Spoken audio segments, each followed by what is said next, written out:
Before we begin, I'm pleased to announce that I've just signed a proclamation officially designating tomorrow, May 8th, as a Victory Day for World War II, commemorating the 80th anniversary of America's victory in the Second World War. All over the globe, our World War II allies are celebrating this week, but the United States has never joined in with the proper celebration of our own, and the victory was mostly accomplished because of us. Whether you like it or not, we came into that war and we won that war, and we had a lot of help from a lot of great people, a lot of great allies. But I think there would be nobody that would say that we were not the dominant force in that war, and we don't celebrate it. And I think that's a great disservice to the people that lost their lives and people that fought so hard in winning World War II, and also a separate Victory Day for World War I, and we're going to be doing that too.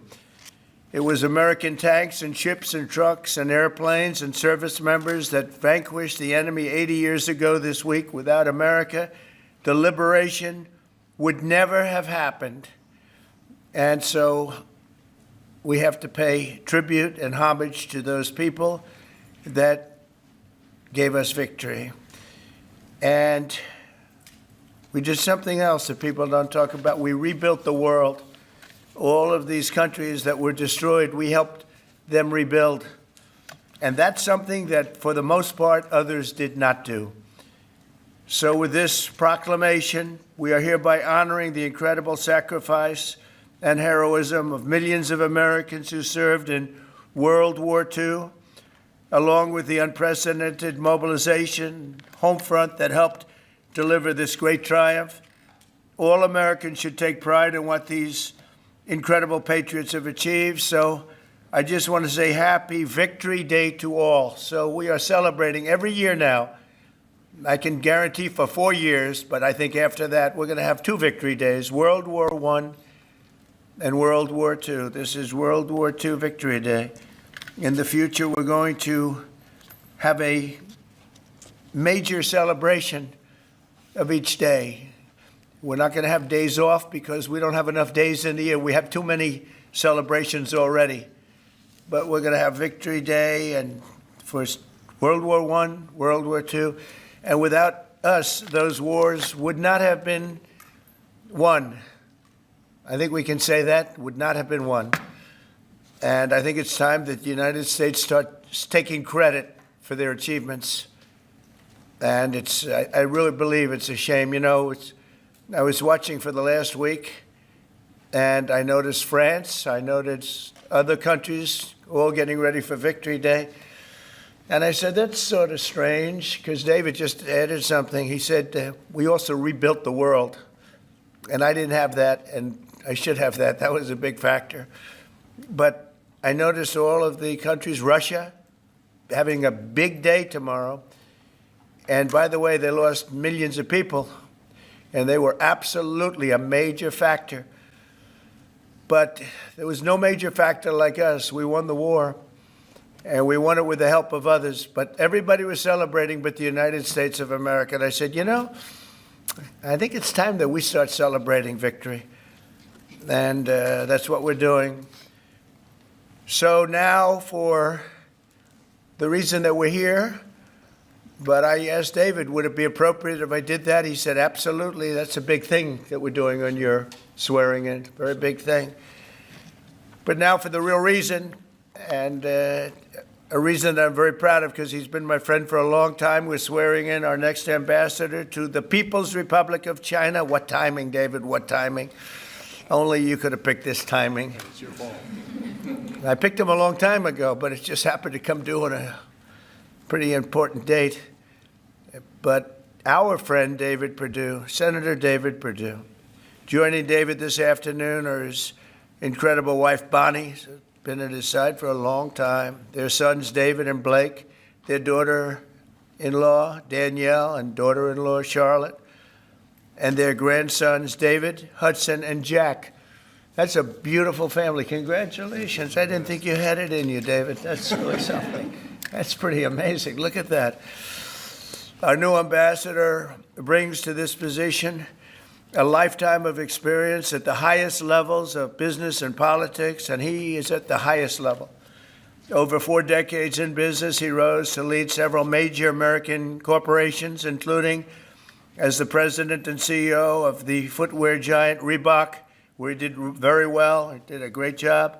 And later CEO of Dollar General. Likewise, he did a great job. David also lived and worked in Singapore and Hong Kong for several years, developing a wealth of experience negotiating and doing tremendous business deals for lots of different leaders that he worked with. Following his tremendous business success as an executive, David stepped forward to serve American government, and as we all know, in 2014, he was elected United States Senate in Georgia, and he was very popular, very respected from day one. He served on the Senate Foreign Relations Committee and was a tremendous partner to our administration during my first term. I dealt with him a lot, and he solved a lot of problems. Now I'm entrusting David to help manage one of America's most complex and consequential foreign relationships, and I know he'll do a fantastic job. As our lead diplomat in Beijing, David will work to promote American interests and stability in the Indo-Pacific, help stop the flood of Chinese fentanyl across our borders, which we have to do. We lost, I believe, 300,000 people last year. Seek fairness and reciprocity for the American worker, ensure the safety of our citizens overseas, and promote peace in the region and in the world. And I'm confident that he will do an exceptional job. He's an exceptional man, and make our country very proud and make our country very safe, too.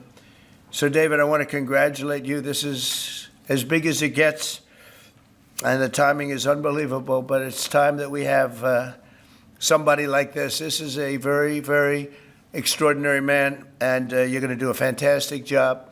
And say hello to President Xi when you're over there, please, okay? Thank you very much. Marco, would you do the service? Thank you. So why don't we come? You'll stand here in the middle. Put your left hand and raise your right. Raise your right hand. All right. I state your name. I, David Perdue, Do solemnly swear do solemnly swear that I will support and defend that I will support and defend the Constitution of the United States the Constitution of the United States against all enemies, against all enemies, foreign and domestic, foreign and domestic, that I will bear true faith that I will bear true faith and allegiance and allegiance to the same, to the same, that I take this obligation freely that I take this obligation freely without any mental reservation without any mental reservation or purpose of evasion, or purpose of evasion, and that I will well and that I will well and faithfully discharge and faithfully discharge the duties of the the office duties of the office on which I am about to enter. in which I'm about to enter. So help me God. So help me God. Congratulations.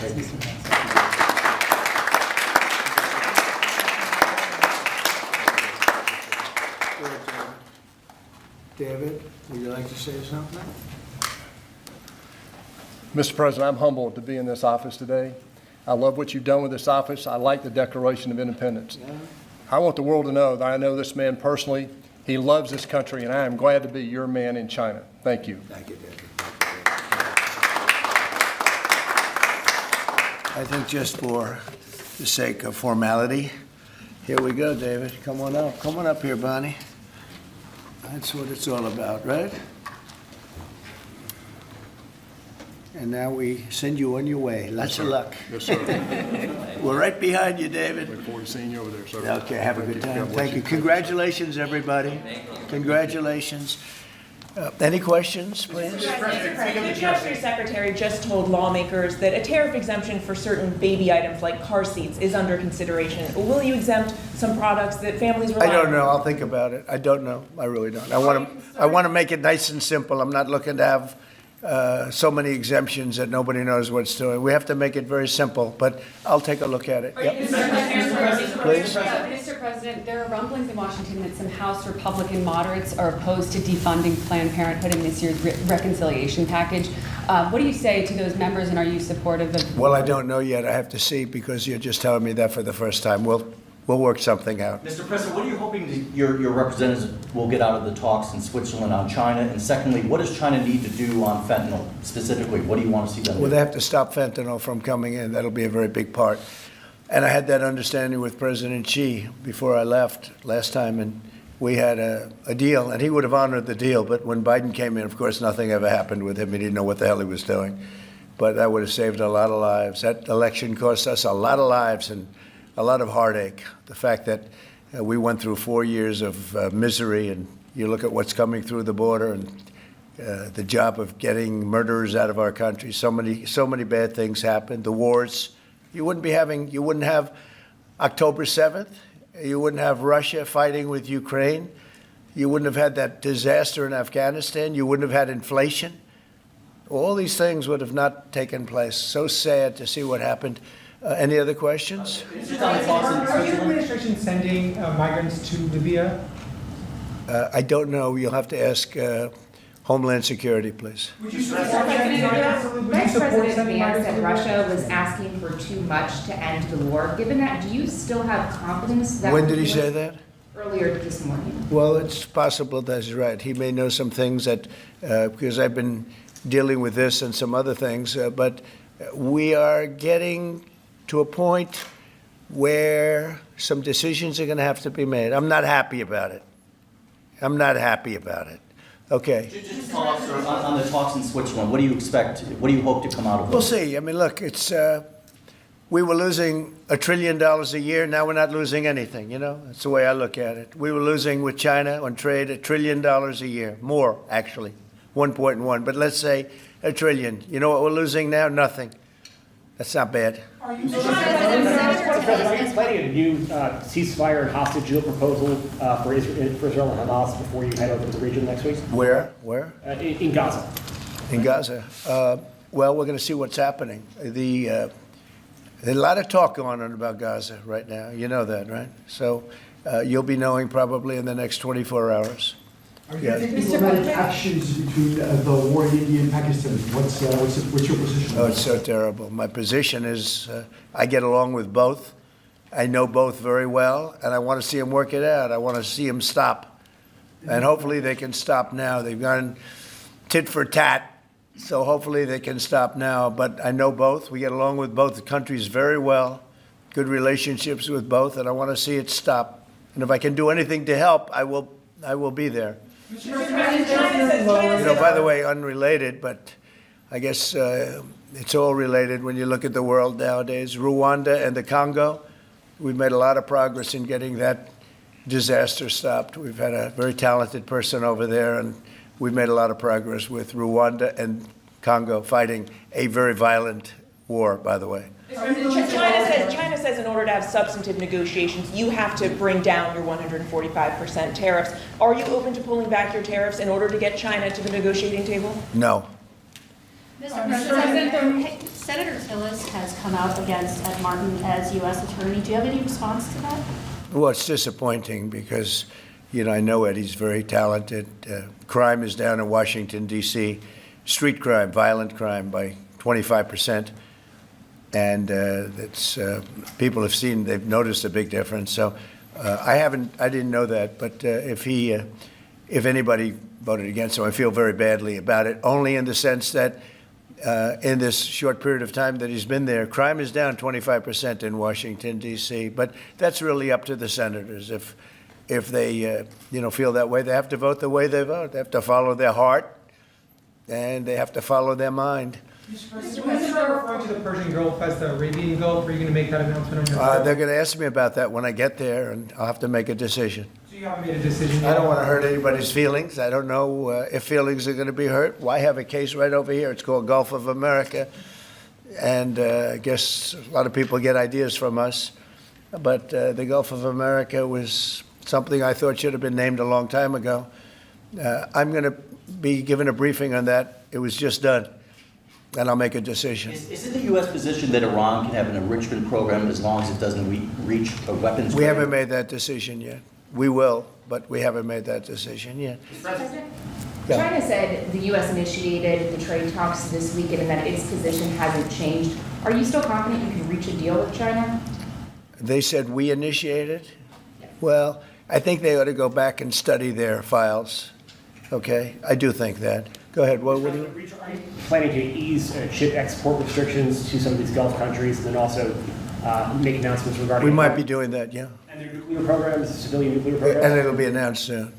And you're to help them develop some nuclear power? Well, we're going to take a look. We're going to take a look. But, we had really a very good, as you know, we had a very good outcome with the Houthis, and we honor their word. I mean, they made a commitment, and we dealt with other countries that were close to them and their surrogates, and we honor all of their words. We'll see what happens, but I think, I believe that hopefully that's over with, and they'll leave the ships alone, just leave those ships alone. But so we do. We take their word for it. It was, we hit them very hard. They had a great capacity to withstand punishment. They took tremendous punishment. And, you could say there's a lot of bravery there. It was amazing what they took. But we honor their commitment and their word. They gave us their word that they wouldn't be shooting ships anymore, and we honor that. I want to thank you all for being here. I want to congratulate David Perdue and his family. He's going to be really an incredible ambassador to China. I have no doubt about it.